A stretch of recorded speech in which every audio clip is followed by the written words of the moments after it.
એકવાર એક માણસ હતો અને બહુ પ્રાર્થનાવાદી વ્યક્તિ એટલે ભલે આખો દિવસ ગમે ત્યાં ગયો હોય, મજૂરી કરેલી હોય, મહેનત કરેલી હોય, જે બી કરેલું હોય, પણ રાત્રે નક્કી પ્રાર્થના કરીને સૂઈ જવાનું. પ્રાર્થના કર્યા વગર કદી નહીં સૂવાનું, પ્રાર્થના કરીને સૂઈ જાય, એની આદત રોજની. અને એક દિવસ આવ્યો અને થોડો થાકેલો હતો, એ દિવસે થોડો થાક લાગેલો હતો અને આવીને સીધો બેડ પર પડ્યો. એને ખબર છે કે હજુ મારે પ્રાર્થના કરવાની બાકી છે, પણ એમ થાય છે કે ઉઠું છું કેમ કે થાકેલો હતો. ઉઠું છું, કરું છું પ્રાર્થના, એટલામાં આંખ લાગી ગઈ. થાકેલો હતો. જ્યારે આંખ ખુલતા સીધી સવાર, અને સવાર પડીને ને તો બહુ પસ્તાવો હતો. ક્યારે રાત્રે મારી પ્રાર્થના રહી ગઈ, વર્ષોનો મારો નિયમ તૂટી ગયો.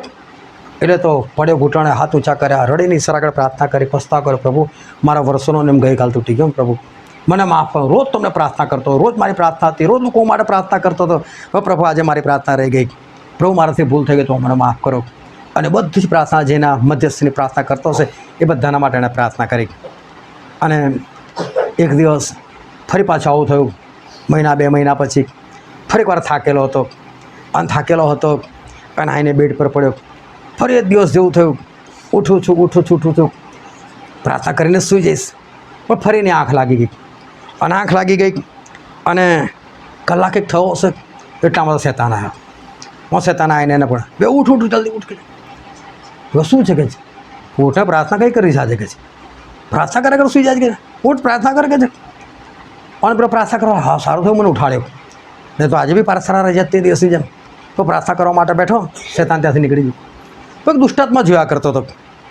એ ગયો, બોસ અમને તમે એટલા માટે છોડ્યા છે કે અમે લોકોને પ્રાર્થનામાં હેરાન કરીએ, લોકો પ્રાર્થના ના કરી શકે. તમારો પણ ઓર્ડર છે કે લોકોને પ્રાર્થના કરતા રોકવાના કે છે, અને તમે અમારા બોસને ઉલટું કામ ઊંઘમાં જ ઉઠાડે પ્રાર્થના કરવાની. તને ના સમજ પડે. શું ના સમજ પડે ભાઈ, કહો અમને શું છે આ બધું. તો કે છે રોજ જે છે રૂટીનમાં પ્રાર્થના કરે છે, પણ એક દિવસ રહી ગઈ ને તો બિચારા પસ્તાવ કરીને પ્રાર્થના કરી, સંભળેલી પ્રાર્થના. મારી ઈચ્છા નથી ફરી પાછો પસ્તાવ કરીને સવારે સારી પ્રાર્થના કરે.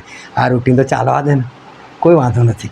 એકવાર એક માણસ હતો અને એક અલગ શહેરમાં ગયેલો હતો અને એની પાસે પૈસા ઓછા હતા. અને એણે કીધું, એને કોઈક જગ્યાએ નોકરી માટે જવાનું હતું, એટલે એને વાળ કપાવવાની જરૂર હતા. એક વાળાને ત્યાં ગયો અને પછી એને કીધું, જો ભાઈ હમણાં મારી પાસે પૈસા નથી તને આપવા માટે, ભાઈ કે તું એકવાર મારા વાળ કાપી નાખે છે. અને પછી કે જ્યારે મારે નોકરી લાગશે ને તો હું તને કંઈક આપીશ કે છે. એટલે કંઈક આપીશ એટલે આપીશ તને કંઈક. લોકો વાંધો નહીં. પેલા એને વાળ કાપી આપ્યા. આ ભાઈને જ્યાં આગળ ઇન્ટરવ્યૂ માટે જવાનું હતું, ઇન્ટરવ્યૂમાં પાસ થઈ ગયો, એની નોકરી પણ લાગી ગઈ, એનો પગાર પણ આવ્યો. એટલે વાળ કાપવાના કંઈ 50 રૂપિયા ચાલતા હશે. આને એવું થયું કે જ્યારે મારી પાસે કશું નહોતું ત્યારે મને વાળ કાપ્યા પહેલાંને, તો લાવીને એને 50ની જગ્યાએ થોડો વધારે આપું. એટલે એણે જસ્ટ 70 રૂપિયા પહેલાં આપ્યા. તો કે શા ના? તો કે મેં તમારી પાસે વાળ નથી કપાયા કે છે. તો તમે મને શું કીધેલું કે છે? તો તમને એવું કીધેલું કે ભાઈ વાળ કાપી આપો ને હું તમને કંઈક આપીશ. તો ક્યાં કંઈક આપો ને કે છે. હા તો પૈસા છે કે છે, મારે આ નહીં જોતું, તો મને કંઈક આપવાનું કીધું, એ મને આપો કે છે. તો બિચારો મૂંઝાઈ ગયો, શું આપો? તો કશું પણ ક્યાંય કપડાં લઈ આપો, તમારે કંઈક કીધું છે કે છે, કંઈક આપો કે છે, કંઈક આપો કે. હવે આ બિચારો એને પાછળ પડી ગયો અને આને ઘડી આ ભાઈ પેલું લાય, તારે મને આપવાનું છે, તે મને આપવાનું વચન આવ્યો, કંઈક આપું તો લાઈને. આ માણસ ત્રાસ પામી ગયો એનાથી. કેમ કે પેલા એ તો ખબર નહીં ભલમન સાયનો કે પછી એણે જે કંઈ પર કૃપા કરી એનો ફાયદો ઉઠાવવા લાગ્યો અને એને હેરાન કરવા લાગ્યો, કંઈક આપ. કંઈક એટલે શું આપે? એને કદાચ કોઈ વખત કશું મોટી વસ્તુ આપે ને તો લઈ લઈશ. એટલે કંઈક આપો ને કંઈક આપો. હવે આને મૂંઝેલો જોઈને એનો એક અધિકારી હતો, તે એણે જોયું કે ભાઈ શું મૂંઝેલો છે. તો ક્યારે જવા દો ને, આવું થયું તમારા શહેરમાં. તો પેલાનો કહે ગમે ત્યાં તો મારું શહેર છે, ઇજ્જત જાય કે છે. એટલે કે ચાલ ને એમાં શું છે કે છે, આપણે જઈએ કે છે, તું ખાલી મને દુકાન દેખાડ દે કે છે. દુકાન દેખાડી દીધી. પછી આ પણ વ્યક્તિ કે ચલો આપણે વાળ કાપીએ કે છે. ભાઈ વાળ કાપી આપીશ, શાક કાપીએ, કેટલા પૈસા? 50 રૂપિયા. ઓકે કંઈ વાંધો નહીં, ચાલ આપી દઈશ તને. પહેલાં ચાની તલપ લાગી, ચા પીએ કે છે. સામે ચાવાળો હતો ને એને સમજાવીને આવેલો. બસ ચા લઈને પેલો આવે ને તો ચાની અંદર એક સામાન્ય કાળું કશું કચરું પડેલું હતું. અને પેલા ચા જોઈએ ને બરાબર અહીંયા લા આમાં કંઈક પડેલું છે કે છે તો કે સારું પેલો કાળો ઊભો રહે કે છે પેલો જે વાળ કપાવે ઊભો રહે કે છે અને પેલાને બોલાવે અહીંયા લાગે છે જેની પાસે વાળ કપાવેલો તેને કીધું કંઈક આપીશ આ રૂ આપી દે આ કંઈક છે ને એને આપી દે કે છે પેલો આને જોયું તે તો કીધું કે આમાં કંઈક પડેલું છે કે છે લે કંઈક કે છે એટલે એને સાચવી લીધું એને એટલે કે કંઈક પણ કંઈકનો કશો અર્થ જ નથી પણ જોવા જઈએ તો એક નાનકડું કચરું એને શું શબ્દ આપ્યો કંઈક હવે પ્રભુ શું કહે છે મારામાં એનું કંઈ નથી એટલે કે આટલું કચરા જેટલું બી મારી અંદર શેતાનનું કંઈ નથી. Praise lord. હું સ્ટેનલી મેકવાન મારી યુટ્યુબ ચેનલ ગુજરાતી બાઇબલ સ્ટડીમાં તમારું સ્વાગત છે. મારી ચેનલને આજે અત્યારે આગળ તમે સબસ્ક્રાઈબ કરો અને ઈશ્વરના જ્ઞાનમાં તમે વધતા જાઓ. તમે ઈશ્વરમાં કેટલા ચાલો છો એનાથી શેતાનને ખરેખર કોઈ લેવા દેવા નથી. જો તમે 100% ઈશ્વરમાં નથી ચાલતા તો પછી તમે નરકમાં જ જવાના છો. ઈશ્વરમાં 100% ચાલવું જોઈએ. આ શેતાન શું ચાહે છે ખબર? તમે 99% ચાલો મને કોઈ વાંધો નથી. શેતાન એવું ચાહે છે કે તમારી પાસે મારી એક વાત હોય, એક મારું એવું પાપ હોય કે જેને તમે લઈને જ ચાલતા હો, એ પાપ તમે કર્યા જ કરતા હો. અને છે ને આવું હોય છે લોકોના જીવનમાં. ઘણું બધું સારું હોય, ઉપવાસ કરતા હોય, પ્રાર્થના કરતા હોય, બાઇબલ વાંચતા હોય, નિયમિત સંગતમાં જતા હોય, ચર્ચમાં જતા હોય, સુવાર્તા પ્રકટ કરતા હોય, ઘણું બધું કરતા હોય, પરંતુ એ લોકોના હૃદયની અંદર એક પાપ તો રહેલું જ હોય. એ લોકોને ખબર પણ હોય, પરંતુ એ પાપથી લોકો આઝાદ થવા નથી માગતા. અને એ પાપ મૂકનાર શેતાન છે. અને શેતાન એવું જ ચાહે છે એક વસ્તુ મારે રાખો ને બાકી તારે જે કરવું તો કર્યા કરે, મને કોઈ વાંધો નથી. કેમ કે શેતાનને ખબર છે કે એક મારું હશે તો મારી જોડે નરકમાં જ પડશે ને, મારી જોડે પણ મરશે જ નહીં. શું આજે તમારા જીવનમાં તો આવું કોઈ એક પાપ નથી રહી ગયું? એ પાપ શું છે એ જાણવા માટે આ વિડીયોને તમે આખો જુઓ.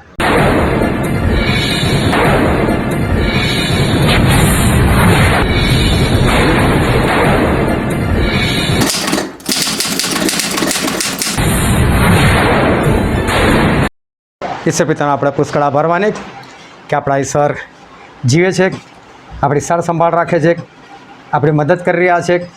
અને ત્યારે આ જગ્યા પર ઈશ્વરે આપણને એકત્ર કર્યા છે, માટે આપણે ઈશ્વર પિતાનો આભાર માનીએ. આપણે ઈશ્વર પિતાના વચન તરફ જઈએ અને બાઇબલની અંદરથી યાકૂબનો પત્ર તેનો 2 અધ્યાય અને આપણે વાંચીશું તેની પહેલી કલમથી લઈને તેની 10મી કલમ સુધી. મારા ભાઈઓ, તમે નિષ્પક્ષપાતપણે આપણા મહિમાવાન પ્રભુ ઈસુ ખ્રિસ્તનો વિશ્વાસ રાખો. કેમ કે જેની આંગળીમાં સોનાની વીંટી હોય તથા જેના અંગ પર ભપકાદાર વસ્ત્ર હોય, એવો માણસ જો તમારી સભામાં આવે અને જો મલિન વસ્ત્ર પહેરેલો એવો એક ગરીબ માણસ પણ આવે અને તમે ભપકાદાર વસ્ત્ર પહેરેલા માણસને માન આપીને કહો છો કે તમે અહીં ઉત્તમ સ્થાને બેસો, પણ પેલા ગરીબ માણસને કહો છો કે તું પણ ઊભો રહે અથવા અહીં મારા પગના આસન પાસે બેસ, તો શું તમારામાં ભેદભાવ નથી? અને શું તમે પક્ષપાતપણે ન્યાય કરતા નથી? મારા વહાલા ભાઈઓ, તમે સાંભળો. વિશ્વાસમાં ધનવાન થવા સારું તથા દેવે પોતાના પર પ્રેમ રાખનારાઓને જે રાજ્ય આપવાનું વચન આપ્યું છે તેનું વચન પામવા સારું. દેવે આ જગતના ગરીબોને પસંદ નથી કર્યા, પણ તમે ગરીબનું અપમાન કર્યું છે. શું શ્રીમંત હતા નથી? અને ન્યાયસન આગળ તેઓ તમને ઘસડી લઈ જતા નથી? જે ઉત્તમ નામથી તમે ઓળખાવો છો તેની નિંદા કરનારા શું તેઓ નથી? તો પણ પવિત્ર લેખ પ્રમાણે જે રાજમાન્ય નિયમ છે, એટલે કે તું પોતાના જેવો પોતાના પાડોશી પર પ્રેમ રાખ, એ નિયમ જો તમે પૂરેપૂરો પાળો છો તો તમે ઘણું સારું કરો છો. પણ જો તમે પક્ષપાત કરો છો તો પાપ કરો છો અને નિયમનું ઉલ્લંઘન કરનારા તરીકે નિયમથી અપરાધી ઠરો છો. કેમ કે જે કોઈ આખું નિયમશાસ્ત્ર પાળશે અને માત્ર એક જ બાબતમાં ભૂલ કરશે તે સર્વ સંબંધી અપરાધી છે. કેમ કે જેણે કહ્યું કે તું વ્યભિચાર ન કર, તેણે જ કહ્યું છે કે તું હત્યા ન કર. માટે જો તું વ્યભિચાર ન કરે પણ જો તું હત્યા કરે તો તું નિયમ ઉલ્લંઘન કરનારો થયો છે. સ્વતંત્રતાના નિયમ પ્રમાણે તમારો ન્યાય થવાનો છે એવું સમજીને બોલો તથા વર્તો. કેમ કે જેણે દયા નથી રાખી તેનો ન્યાય દયા વગર થશે, ન્યાય પણ દયા વિજય મેળવે છે. ઈશ્વર પિતાનું વાંચેલું વચન આપણા માટે પુષ્કળ આશીર્વાદિત છે અને ઈશ્વર પિતાનું વચન સત્ય છે અને બાઇબલનું વચન કહે છે કે તમે સત્ય જાણશો અને સત્ય તમને મુક્ત કરશે. ખૂબ ધ્યાનથી આપણે ઈશ્વરના વચનો સાંભળે, સમજીએ, ગ્રહણ કરીએ અને વિશેષ કરીને આપણે એ પ્રમાણે ચાલે કે જેથી કરીને આપણા આકાશના રાજ્યના વારસદાર છે. કારણ કે આપણા ઈશ્વર આપણા જીવનમાં અદ્ભુત ચિહ્નો કરે છે, ચમત્કારો કરે છે. ઈશ્વર આપણું સારું કરે છે, ભલું કરે છે. પાછલા દિવસોમાં ઈશ્વરે આ ઘરની અંદર પણ અદ્ભુત કામો કરેલા છે.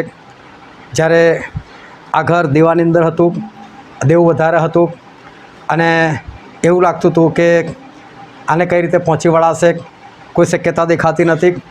પરંતુ ઈશ્વર એ કાર્ય પૂરું કરી રહ્યા છે. માટે પણ આપણે ઈશ્વરનો આભાર માનીએ. પાછલા દિવસોમાં જ્યારે ઘરમાં બીમારી હતી અને બીમારી પણ ભયંકર અવસ્થાની અંદર હતી અને અડધી રાત્રે આપણે બધા ભેગા થયા અને જ્યારે આ પરિવાર માટે પ્રાર્થના થઈ અને ઈશ્વરે અદ્ભુત છુટકારો પણ આપેલો છે. આ બધી વાતો એક બાબત દેખાડે છે કે આપણા ઈશ્વર જીવે છે અને આપણા ઈશ્વર કાર્ય પણ કરે છે.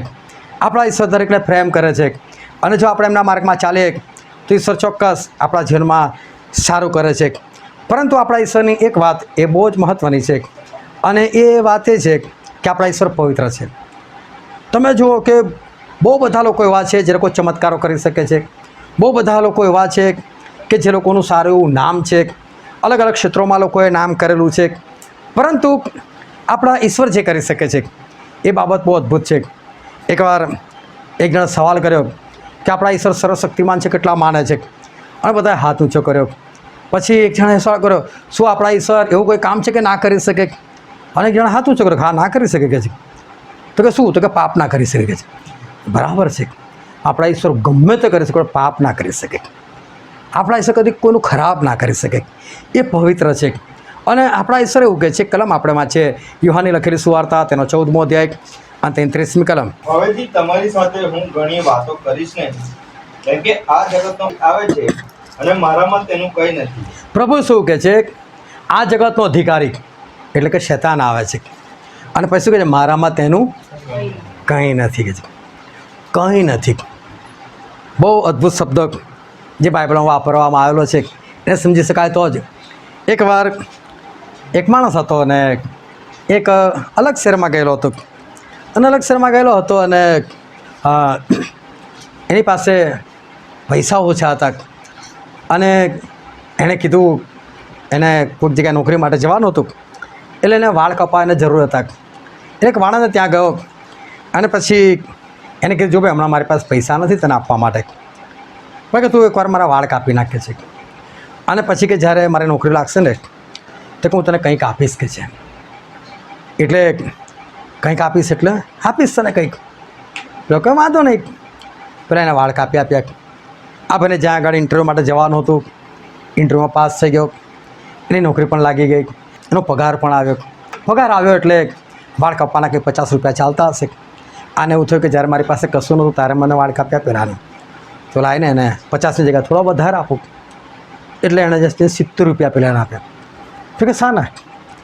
તો કે મેં તમારી પાસે વાળ નથી કપાયા કે છે. તો તમને શું કીધેલું કે છે? તો તમને એવું કીધેલું કે ભાઈ વાળ કાપી આપો ને હું તમને કંઈક આપીશ. તો ક્યાં કંઈક આપો ને કે છે. હા તો પૈસા છે કે છે, મારે આ નહીં જોતું, તો મને કંઈક આપવાનું કીધું એ મને આપો કે છે. પેલો બિચારો મૂંઝાઈ ગયો, શું આપો? તો કશું પણ ક્યાંય કપડાં લઈ આપો. તમારે કંઈક કીધું છે કે છે, કંઈક આપો કે છે, કંઈક આપો કે. હવે આ બિચારો એની પાછળ પડી ગયો અને આને ઘડી ઘડી આ ભાઈ પેલું લાય, તારે મને આપવાનું છે, તે મને આપવાનું વચન આવ્યું કંઈક આપું તો લાઈને કંઈક લાઈને. આ માણસ ત્રાસ પામી ગયો એનાથી. કેમ કે પહેલાં તો ખબર નહીં ભલમન સાયનો કે પછી એણે જે કંઈ એની પર કૃપા કરી એનો ફાયદો ઉઠાવવા લાગ્યો અને એને હેરાન કરવા લાગ્યો, કંઈક આપ કંઈક આપ. ઓ કંઈક એટલે શું આપે? એને કદાચ કોઈ વખત કશું મોટી વસ્તુ આપે ને તો લઈ લઈશ. એટલે કંઈક આપો ને કંઈક આપો. હવે આને મૂંઝેલો જોઈને એનો એક અધિકારી હતો તે એણે જોયું કે ભાઈ શું મૂંઝેલો છે. તો ક્યારે જવા દો ને, આવું થયું તમારા શહેરમાં. તો પેલાનો ઘર ગમે ત્યાં તો મારું શહેર છે, ઇજ્જત જાય કે છે. એટલે કે ચાલ ને એમાં શું છે કે છે, આપણે જઈએ કે છે. તું ખાલી મને દુકાન દેખાડ દે કે છે.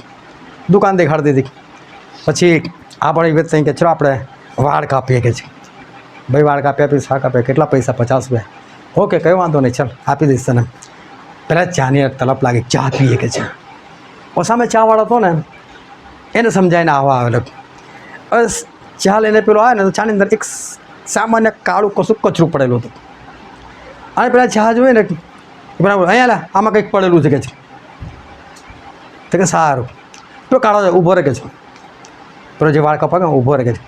અને પેલાને બોલાવે અહીંયા લાગે છે જેની પાસે વાળ કપા ગયેલો તેને કીધું કંઈક આપીશ આ રૂ આપી દે આ કંઈક છે ને એને આપી દે કે છે. પેલો આને જોયું તું તે તો કીધું કે આ ચામાં કંઈક પડેલું છે કે છે લે કંઈક કે છે એટલે એને સાચવી લીધું એને એટલે કે કંઈક કંઈક પણ કંઈકનો કશો અર્થ જ નથી પણ જોવા જઈએ તો એક નાનકડું કચરું એને શું શબ્દ આપ્યો કંઈક. હવે પ્રભુ શું કહે છે મારામાં એનું કંઈ નથી એટલે કે આટલું કચરા જેટલું બી મારી અંદર શેતાનનું કંઈ નથી. આવા ઈશ્વર છે આપણા કેવા પવિત્ર. આપણા ઈશ્વર એવું કહે છે કે મારી અંદર શેતાનનું જે સરદાર આવે છે એનું કશું જ નથી, એનું કંઈ મારી અંદર નથી. એટલે તમે વિચાર કરો કે આપણા ઈશ્વર એ કેટલા બધા પવિત્ર છે અને આપણી પાસે શું ચાહે છે કે તમે પણ એવા પવિત્ર બનો.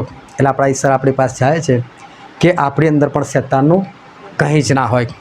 પરંતુ શેતાન જે છે એ એવું ચાહે છે કે તમે મારું કશું જ ના રાખો પણ કંઈક રાખો. એમ શેતાન જે ચાહે છે તો મારું કશું ના રાખો પણ કંઈક તો રાખો. એમ નાનું સરખું કંઈક તો રાખી મૂકો. શેતાન એટલું જુએ છે તમે ચર્ચમાં જાઓ ઈશ્વરને કોઈ મતલબ નથી, શેતાનને કોઈ મતલબ નથી. તમે બાઇબલ વાંચો શેતાનને કોઈ મતલબ નથી. તમે પ્રાર્થના કરો શેતાનને કોઈ મતલબ નથી. બસ એની એકાદ વસ્તુ તમે પકડી રાખો, એનું કંઈક તમે રાખી મૂકો એટલું શેતાને જુએ છે. અને જો તમારા જીવનમાં શેતાનનું કંઈક હોય ને તો પછી એને બીજું કશું ચંચુપાત કરવાની જરૂર નથી પડતી. આટલું છે ને જરીક છે ને બહુ થઈ ગયું, બાકીનું જે કરવું છે કરવા દે. પણ આ જરીક અમથું છે ને કે એને ચોક્કસ નર્કમાં મારી જોડે લઈ આવશે બસ. એટલે પ્રભુ કહે છે મારી અંદર શેતાનનું કંઈ નથી અને શેતાન ચાહે છે કે મારું કંઈક બધાની પાસે હોય. એકવાર એક મેં વાત કરેલી અને એક માણસ હતો અને એ માણસે પોતાનો બંગલો વેચવા માટે કાઢેલો અને સરસ મજાનો બંગલો આલિશાન જોરદાર. પરંતુ એણે જે બંગલો વેચવા કાઢેલો એની કિંમત એણે બહુ ઓછી રાખેલી હતી. જે પ્રમાણેની કિંમત હોવી જોઈએ, સમજો કે એ બંગલો કદાચ કરોડોમાં વેચાઈ શકે એવો છે તો સમજો એણે 20 લાખમાં વેચવા કાઢ્યો હોય એટલી ઓછી રકમ. અને આટલી ઓછી રકમમાં તો કોઈ પણ ખરીદી લે. અને કોઈ ખરીદવા માટે ગયું, કોઈ જોવા માટે ગયું, બંગલો એને બધું પસંદ આવ્યું અને પછી કિંમત સાંભળી તો બહુ ખુશ થઈ ગયો કે આટલી ઓછી કિંમત. એટલે કહે છે કે ભાઈ આપી દે મને, કહે છે. તો કે હા ભાઈ આપી દઉં પણ સાથે સાથે મારી એક શરત છે. કે શું છે? સરસ મોટો હોલ હતો, બેઠક રૂમ હતી, સોફા મૂકેલો હતો અને તે વચ્ચે એક પિલ્લર હતું અને પિલ્લરની ઉપર ખિલ્લો મારેલો હતો. એટલે કે જો ભાઈ આ બધું ખરું પણ આ ખિલ્લો જે છે ને એ મારો છે. જો અને ખિલ્લો વેચવા નથી માગતો, ખિલ્લો ખાલી મારો બસ, બાકી આખો બંગલો તારો. પેલાને એમ કે કરોડ રૂપિયાનો બંગલો જો 20 લાખમાં મળતો હોય તો ખિલ્લો ભલે ને એનો જ્યારે એને લઈ જાઓ ત્યારે લઈ જશે. આપણે શું છે કે લઈ લો ને કહે છે ઘર. એટલે એણે તો લઈ દીધું. પેલા શરત લખી કે ભાઈ આ શરત છે મારી, ખિલ્લો મારો છે. હા અને પછી સહી પણ કરાવી લીધી, સહી પણ કરી લીધી, પૈસા બી અપાઈ ગયા. હવે શું થયું, અઠવાડિયું થયું હશે, આ લોકો સામાનમાં મળીને શિફ્ટ થઈ ગયા. જોરદાર ઘર મળ્યાનો આનંદ કે ઓછા પૈસાની અંદર આપણે બહુ બધું મળી ગયું એની ખુશી. પેલાની મૂર્ખતા પર હસવું કે આટલો મોટો બંગલો ખાલી 20 લાખમાં વેચીને જતો રહ્યો, ફલાણો ટીકણો. અને લોકો ત્યાં આનંદ કરે છે. અનેક દિવસ એ માણસ તો આવ્યો અને આવ્યો અને પેલા ઊંચા બૂટ પહેરેલા હતા અને કાદવ કિચડવાળા બૂટ હતા અને એના હાથમાં મેલું ઘેલું એક જેકેટ હતું અને એની અંદર દુર્ગંધ મારતી હતી. અને સીધો બેઠક રૂમની અંદર તો બૂટ સાથે જ અંદર આવી ગયો અને આની પેલો ખીલ્લો હતો ને તો પેલું જેકેટ મૂકીને પાછો નીકળતો. પેલા બોલાવે અહીંયા એને પકડ, શું છે ભાઈ? વેચી નાખ્યું છે તે ઘર, પૈસા તને મળી ગયા છે, બધી વાત પતી ગઈ કે છે. એટલે કે આવું તારું જેકેટ ઉઠાય અને આ રીતે ગમે ત્યાં પગલાં પાડીને મારા ઘરમાં નહીં આવવાનું કહે છે. પેલો કે ભાઈ શરત તો શું શરત? ખિલ્લો કોનો છે? ખિલ્લો તો મારા ખિલ્લા પર જેકેટ મૂકી છે. તું આને કંઈ કરી ના શકે કે છે? હા શરત છે, ખિલ્લો મારો છે કે છે. પેલાનું મોડું બંધ, બરાબર છે, ખિલ્લો તો આનો જ છે કે અરે એના ખિલ્લા પર એને જેકેટ મૂકી હું શું કરું કે છે? કશું જ નહીં. ફરી પાછો 2 દિવસ પછી આવ્યો, ફરી પાછો જેકેટ લઈને જતો રહ્યો. ફરી પાછો 2 દિવસ પછી આવ્યો, ફરી કશું ચીંદડો ફીંદડો લઈને આવે ગાડે મૂકી દે. ફરી પાછો લઈ જાય, ફરી પાછું ત્રીજું આવે. હવે કોઈ પણ આ તો બેઠક રૂમમાં જ બેસાડે. કોઈ પણ જોવે યાર આ દુર્ગંધ મારતો આ શું તારા ઘરમાં આપણે હટાય ને ભાઈથી પેલો હટાઈ નથી શકતો. શરત રાખેલી છે, ખિલ્લો મારો, ખિલ્લો મારો.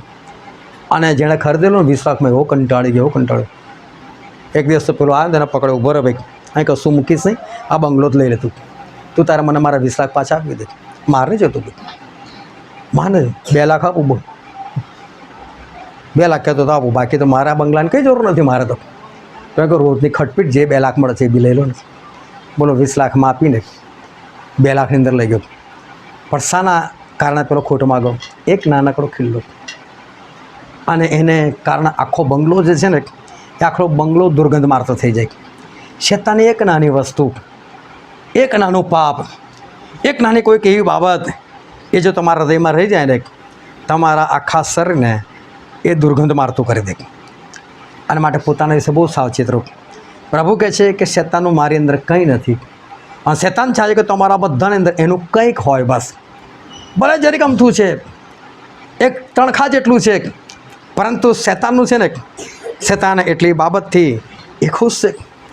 એકવાર એક માણસ હતો અને બહુ પ્રાર્થનાવાદી વ્યક્તિ એટલે ભલે આખો દિવસ ગમે ત્યાં ગયો હોય, મજૂરી કરેલી હોય, મહેનત કરેલી હોય, જે બી કરેલું હોય, પણ રાત્રે નક્કી પ્રાર્થના કરીને સૂઈ જવાનું. પ્રાર્થના કર્યા વગર કદી નહીં સૂવાનું, પ્રાર્થના કરીને સૂઈ જાય, એની આદત રોજની. અને એક દિવસ આવ્યો અને થોડો થાકેલો હતો, એ દિવસે થોડો થાક લાગેલો હતો, અને આવીને સીધો બેડ પર પડ્યો. એને ખબર છે કે હજુ મારે પ્રાર્થના કરવાની બાકી છે, પણ એમ થાય છે કે ઉઠું છું કેમ કે થાકેલો હતો. ઉઠું છું, કરું છું પ્રાર્થના, એટલામાં આંખ લાગી ગઈ, થાકેલો હતો. જ્યારે આંખ ખુલી ત્યારે સીધી સવાર, અને સવાર પડીને એને તો બહુ પસ્તાવો થયો. ક્યારે રાત્રે મારી પ્રાર્થના રહી ગઈ, વર્ષોનો મારો નિયમ તૂટી ગયો.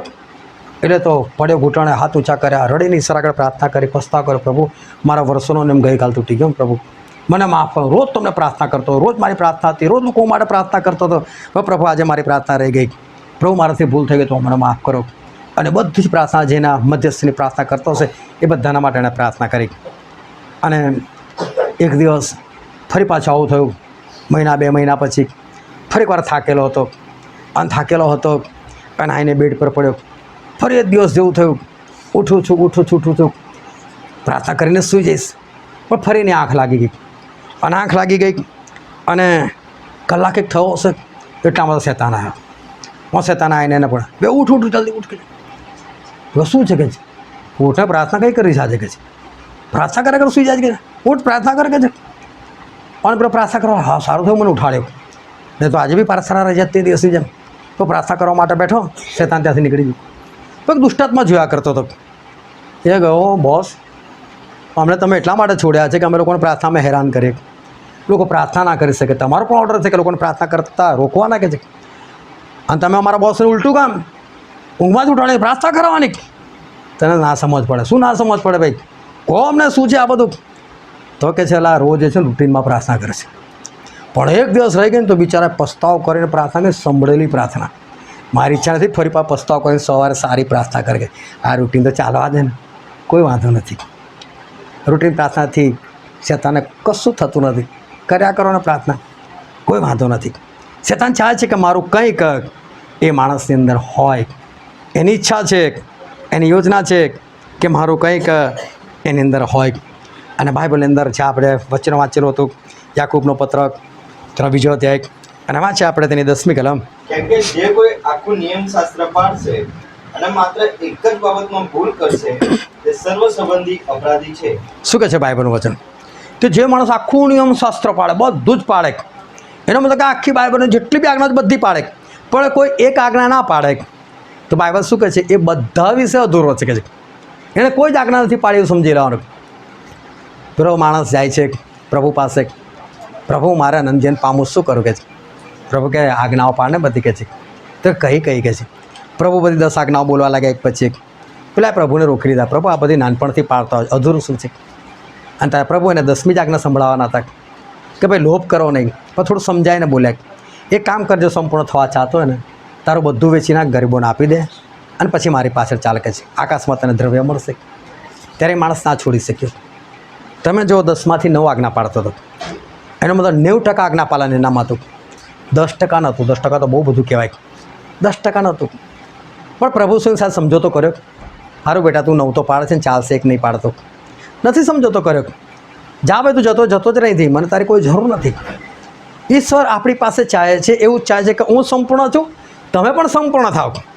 હું પવિત્ર છું, મારા જેવા તમે પવિત્ર થાવ. સર્વ પ્રકારના આચરણની અંદર મારું સર્વસ્વ તમારી અંદર હોવું જોઈએ, પણ શૈતાનનું કંઈ પણ તમારી અંદર ના હોવું જોઈએ. પ્રભુ કહે છે કે મારી અંદર શૈતાનનું કંઈ નથી. અને બાઇબલનું વચન કહે છે, જે આપણે વાંચ્યું, કે જે માણસ બધી આજ્ઞાઓ પાળતો પણ એક નથી પાળતો, તો કહે છે કે સર્વ સંબંધી અપરાધી છે. એનું કારણ શું છે? કારણ કે આજ્ઞા આપનાર પ્રભુ કહે છે હું એકલો જ છું. કહે છે હવે ઈશ્વર આજ્ઞા, સમજો કે તમે મા બાપ છો અને તમે છોકરાને આજ્ઞા આપી છે, તમે અને છોકરાને આજ્ઞા એવી આપી છે કે ભાઈ જો અહીંથી બહાર નીકળવું નહીં અને ફ્રીજનું ઠંડુ પાણી પીવું નહીં. બે આજ્ઞા આપી. બહાર નથી જતો પણ ફ્રીજનું ઠંડુ પાણી પીવે છે, તો કયા બાપને આનંદ થાય? કેમ કે એક આજ્ઞા પાડી, એક નથી પાડી, તો કઈથી આનંદ થાય? એટલે જે આજ્ઞા પાડી છે ને એનો પણ કોઈ આનંદ નથી, અને એનો અર્થ પણ રહેતો નથી. કે પ્રભુએ જ કીધું છે વ્યભિચાર ના કર, પ્રભુએ જ કીધું છે હત્યા ના કર. માણસ હત્યા ના કરે પણ વ્યભિચાર કરે તો પછી પ્રભુ કે ના ભાઈ હત્યા બી કરી જ નાખ ને, આ નથી પાડતો પેલું બી ના કર ને. એટલે જે માણસ એક આજ્ઞા નથી પાડતો ને, એ સમજો એ બધા સંબંધી અધૂરો છે, એ બધા સંબંધી અધૂરો છે. અને માટે આપણે આપણા જીવનની અંદર સાચવવાની જરૂર, સમજવાની જરૂર છે કે જો તમે બધું કરતા હોય, તમે ઘણું બધું કરતા હોય, તો શૈતાનનો એક ખીલો જો તમારી અંદર રહી ગયો હોય ને, શૈતાનનું એક તણખલું પણ તમારી અંદર જો રહી ગયું હોય ને, તમે પ્રભુ માંગ્યા, તમે વિશ્વાસ કરો, તમે પસ્તાવ કરો, તમે બાપ્તિસ્મા લો, તમે પવિત્ર આત્માના ભાગીદાર બનો, તમે સંગતના ભાગીદાર બનો, તો પ્રભુ ચલો બધું સારું છે, પણ છતાં તમારા હૃદયની અંદર કોઈક એવી વસ્તુ છે જે ઈશ્વરે નથી પસંદ, જે ઈશ્વર તરફથી નથી, જે શૈતાન તરફથી છે, પણ તમે હજુ સુધી એને નથી છોડી શક્યા. મને અનુભવ છે આ વસ્તુનો કે માણસ વિશ્વાસમાં આવે એ તરત જ કંઈક સંપૂર્ણ નથી બની જતો. તમે પાઉલ પ્રેરિત વિશે વાંચો. પાઉલ પ્રેરિત જ્યારે રોમનોનો પત્ર લખે ત્યારે એવું કહે છે કે હું જે ઈચ્છું છું એ સારું ઈચ્છું છું, પણ જે કરું છું ભૂંડું કરું છું. કે છે સારું ઈચ્છવાનું તો મારામાં છે પણ સારું કરવાનું મારામાં નથી. એટલે હું કબૂલ કરું છું કે હું પાપમાં છું. કે છે હું પાપને વેચાયેલો છું. કે છે પણ એ જ પાઉલ જ્યારે ફિલિપીઓનો પત્ર લખે છે ત્યારે એવું લખે છે આપણામાંના જેવો પૂર્ણ છે, હવે પૂર્ણ થઈ ગયા છે, સંપૂર્ણ થઈ ગયા છે. પણ જ્યારે એમની શરૂઆત હતી ને તો કંઈ પેલો પ્રકાશ જોઈને એકદમ જ બદલાણ નહોતું થઈ ગયું. શરીરની અંદરથી બધી જ કડવાશ ને બધું ક્રોધ ને બધું નીકળી નહોતું ગયું. કંઈક બાકી હશે જેના કારણે કબૂલ કરે છે રોમનોનો પત્ર લખતા, પરંતુ ફિલિપીનો પત્ર લખતા કબૂલ કરે છે હવે હું સંપૂર્ણતા તરફ આવી ગયો છું. એટલે એવું નથી કે તમે વિશ્વાસ કરી પસ્તાવ કરીને બાપ્તિસ્મા લો એ તમે સંપૂર્ણ થઈ જાઓ છો, કશુંક રહી જાય છે. પણ સર એ પણ નથી ચાહતા કે તમારી અંદર રહી જાય. અને એવું જે કંઈ હોય, બની શકે કોઈની પ્રત્યે ઈર્ષા હોય, બની શકે કોઈના પ્રત્યેની કડવાશ હોય, બની શકે કોઈના પ્રત્યેનું વેર હોય, બની શકે કોઈના પ્રત્યેનું ઝેર હોય, બની શકે તમે કોઈને પસંદ ના કરતા હોય, ભલે તમે કોઈની સામે જવાનું પસંદ ના કરતા હોય, બની શકે કોઈ તમારી સામે આવે એ તમને પસંદ ના આવે, ગમે તે હોઈ શકે છે. બધું જે બી હોય એ જે વસ્તુ છે એ એક જ વસ્તુ, બાકીનું બધું તમે સુધારી દીધું હોય, પણ એક વસ્તુ એવી છે કે જેને તમે હજુ નથી કાઢી શક્યા, નથી સુધારી શક્યા, તો સમજી લો બાકીનો બધો સુધારો જે છે એ આપણા માટે કંઈ જ નથી. અને એ માણસનું નર્કમાં જવું એ પાક્કું છે. અને માટે આપણે એક જ કામ કરવાનું છે, આપણે ઈશ્વરના છે તો પછી આપણે ઈશ્વરના જ હોવા જોઈએ, આપણે શૈતાનના ના હોવા જોઈએ. જો આપણે ઈશ્વરના છે તો શૈતાનનું કોઈ પણ વસ્તુ આપણી અંદર ના હોવું જોઈએ, કેમ કે પ્રભુમાં નથી. અને માટે પ્રભુ આજે આપણને કહી રહ્યા છે કે તમે બધી આજ્ઞા પાડતા પણ એક ના પાડતા હોય તો પછી ખોટું છે. અને માટે આપણે શું કરે, બધું જ પાડે. તમે એ રીતે સંતોષના અનુભવ, કારણ કે માણસ છે ને શત્રુ શૈતાન એ બહુ ભમાવે છે, એવું મગજમાં આટલું બધું તો તું કરે છે લાવે, આટલી એક જ વસ્તુ નથી ને, તો એ બી તારી જોડે થોડું આવું રાખે, એનું બી તારા પ્રત્યે આવું જ છે ને, તું બી રાખે કોઈ વાંધો નથી. પરંતુ એ શૈતાનની જે બાબતો છે એને આપણે સમજીએ, એની કુયુક્તિઓને સમજીએ, શૈતાનનું આપણે ના સાંભળે, આપણે ઈશ્વરનું સાંભળે કે ઈશ્વર કહે છે મારી અંદર શૈતાનનું કંઈ નથી, તો આપણી અંદર પણ શૈતાનનું આપણે કંઈ જ ના રાખીએ, આપણે બિલકુલ જ શુદ્ધ થઈ જાય, બિલકુલ પવિત્ર થઈ જાય. એના માટે હવે આપણી પાસે સમય નથી, માટે આપણે ઉતાવળ કરીએ, કારણ કે પ્રભુ શુંનું આગમન નજીક છે. એના માટે આપણે દરેકે દરેક આજ્ઞા આપણે પારનાર છે. હાલેલુયા. આપણે દરેક આપણે આંખોને બંધ કરીએ, આપણા મસ્તકો ઈશ્વરની હજુરમાં નમાય. વાલાઓ સમય છે કે આપણે આપણી જાતને તપાસીએ, આ સમય છે કે આપણે પોતાની પરીક્ષા કરીએ, પોતાની સાથે વાતચીત કરીએ, પ્રશ્નોનો જવાબ આપણે લઈએ કે શું આજે મારું હૃદય ખરેખર બધા પ્રત્યે શુદ્ધ છે, શું હું આજે મારા હૃદયની અંદર ફક્ત પવિત્રતા રાખીને બેઠો છું, બેઠી છું, કે પછી મારી અંદર કોઈના પ્રત્યે કડવાશ પણ છે, મારી અંદર કોઈના પ્રત્યે વેરઝેર પણ છે. આજે પોતાની જાતને આપણે તપાસ છે કે જે ઈશ્વર એવું કહે છે કે મારી અંદર શેતાનનું કંઈ નથી, પરંતુ શું આજે આપણે પ્રભુ જેમ આપણે પોતે પોતાના વિશે એવું કહી શકીએ છીએ કે મારી અંદર શેતાનનું કંઈ જ નથી? જો આપણે એવું નથી કહી શકતા તો એનો અર્થ કે આપણી અંદર કંઈક એવું છે કે જે આપણને ધીરે ધીરે નાશ તરફ લઈ જાય છે. શેતાન આપણા હૃદયની અંદર કાણું ફાળે છે અને કાણાનું મોટું બખોલું બનાવી નાખે છે. એ અંદર આવીને વાસ કરે છે અને આપણને ભ્રષ્ટ કરી નાખે છે. તમે નાની વાત ના સમજો. શેતાન કદાચ એવું કહેતો આટલું જ બાકી રહ્યું છે ને આટલું જ બાકી રહ્યું છે ને, ના, આપણે એને દૂર કરનાર છે. એ જે બી આજે તમારું શરીર, તમારો આત્મા, તમારા પ્રાણ અંદરથી કહેતું હોય કે હા તારી અંદર જો આટલી નાની વસ્તુ બાકી રહી ગઈ છે, એને તમે નાની ના સમજો, એને તમે બિલકુલ બહાર કાઢી નાખો, એને કાઢીને ફેંકી દો. પોતે બિલકુલ શુદ્ધ થઈ જાઓ, પવિત્ર થઈ જાઓ, કે જેથી કરીને તમે આકાશ રાજ્યના વારસદાર થઈ શકો. આ વચન સમજવા માટે, ગ્રહણ કરવાના માટે, એ પ્રમાણે ચાલવાના માટે પ્રભુ ઈસુ ખ્રિસ્તની કૃપા આપણા દરેક પર થાય. સ્વર્ગીય સનાતન અમારા જીવતા ઈશ્વર, અમારા મહાન પરમેશ્વર, અમે તમારી સ્તુતિ આરાધના કરતા અમે તમારી પાસે આવે છે. અમારા પ્રાણ શ્રી આત્મા અમે તમારા હાથમાં સોંપે છે. પિતા પરમેશ્વર, જે વચનથી તમે આજે અમારી સાથે વાતચીત કરેલી છે એ વચનને આધીન થવાના માટે અમને શક્તિ આપો. હા પ્રભુ, તમારું વચન તમે આજે અમને કીધેલું છે કે તમે બધી આજ્ઞા પાડતા હોય પણ એક આજ્ઞા પ્રત્યે તમે અધૂરા છો, તો તમે આખા નિયમશાસ્ત્ર માટે તમે અધૂરા છો. પ્રભુ, અમારામાંથી એવું કોઈ ના હોય. અમે દરેક જણા સંપૂર્ણ બને, જેમ પાવર પ્રેત સંપૂર્ણ બની શક્યા, જેમ પ્રભુ ઈસુ ખ્રિસ્ત તમે પોતે સંપૂર્ણ હતા, પ્રભુ અમે પણ સંપૂર્ણ બની શકીએ. પિતાજી, જો કોઈના જીવનમાં આજે એવી વાત છે, જો કોઈને કોઈના હૃદયની અંદર કડવાશ છે, જો કોઈને કોઈના પ્રત્યે વેર છે પિતાજી, તો પરમેશ્વર આજે પ્રભુ શું તમારા પવિત્ર નામમાં એમના જીવનમાંથી સંપૂર્ણપણે બધી શેતાની બાબતોનો નાશ થાય. હા પરમેશ્વર પિતા, એવા દરેક કડવાશના આત્માને, વેર વિરોધ કરાવનાર આત્માને, નિંદાઓ કરાવનાર આત્માને, એ ખોટી વાતો કરાવનાર આત્માને આજે પ્રભુ શું તમારા પવિત્ર નામમાં ઘરમાંથી હું નાબૂદ કરું છું. અને શત્રુ શેતાન તેના પ્રભુ નામમાં હાણ એના પવિત્ર નામમાં તેને આજ્ઞા કરું છું, આ ઘર છોડીને હંમેશાના માટે દૂર થઈ જા અને ફરી ત્યાં જગ્યા પર આવીશ. હા પ્રભુ પવિત્ર આત્માદેવ, આ ઘરને તમે સંપૂર્ણપણે શુદ્ધ કરો, પવિત્ર કરો, આશીર્વાદિત કરો. દરેકનું તમે સારું કરો, ભલું કરો પિતાજી. તમારી કૃપામાં તમે દરેકને ધરી રાખો પિતાજી. Hallelujah Jesus. સગળો માનવીમાં તમને જ્ઞાન આપે, તમે કાર્ય કરો પિતાજી. જે કંઈ પરમેશ્વર પિતા પ્રભુ ઈશ્વરમાં માગ્યું તમે આપ્યું છે, અમે કબૂલ કરે છે, વિશ્વાસ કરે છે. અમારા મુક્તિદાતા ઉદ્ધાર કરતા પ્રભુ ઈશ્વરના નામમાં આમેન.